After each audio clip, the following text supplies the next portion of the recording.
Well, you know, it's been 450 years of Italian popes, Yes. and this is the first.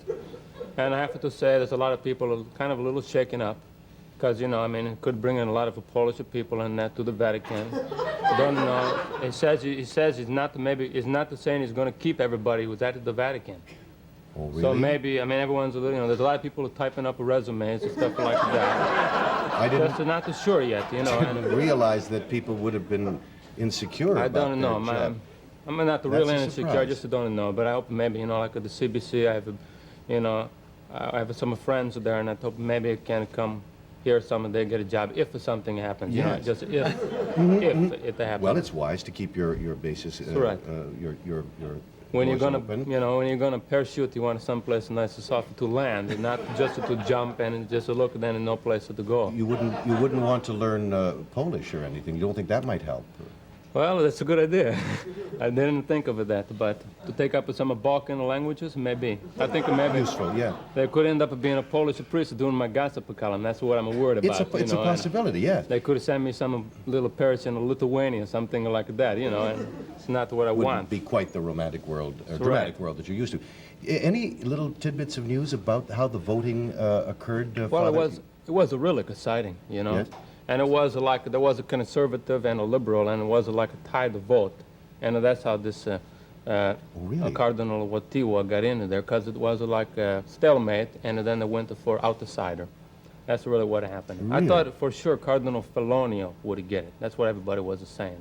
Or hoping. Yes. Was hoping it. I've always been curious, Father, what sort of campaign tactics go on, or is there campaigning when there is Well, this there's sort some campaign, I guess you could say. Like a Felonio, he had a good button, nice campaign. of... A button? Yeah, so like a campaign They of actually have I brought buttons? it with me. Real? That's quite Yeah, a it was. surprise. It's got a line. I was going to say revelation there for so one, but like a campaign, you know. Says Felonio est unum. here is the That's campaign Latin. button. There it is. Means the Felonio is the one. Yes, and it's a... And you know, it's really hard to come up with the slogans in Latin I suppose. because there's no Est unum. slang words. Yes, and there's a no very slang. nice picture. No slang at all. No slang. In Latin. He Well, almost got it, but the rumors got out that he had a lot of money behind him, and then the people said it was Episcopalian money. That hurt his chances because, you know, Yeah. this was, I thought it would maybe be him, Cardinal Hans Schultz. You had, in fact, I understand... Hans is from Argentina, he is. right, of course. He had some real good radio commercials. Went to Schultz, you know, on the Vatican radio. Yeah. So That's the background, amazing. I guess, is a kind of what you call questionable. So that's why I didn't get in. But one question, Father, where do you get this information? How do you determine the sources of... Well, I had a source right in the conclave.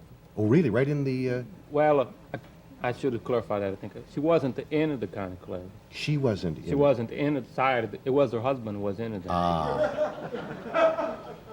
He was chosen to be the official dentist of the conclave, her husband. Because, you know, a lot of the cardinals have bad teeth and that, older men. So your source is the dentist. That's right, the dentist of the conclave cardinals. And he would call his wife once a day, tell her what was going on. Then I would talk to her and get the latest scoops. That's amazing.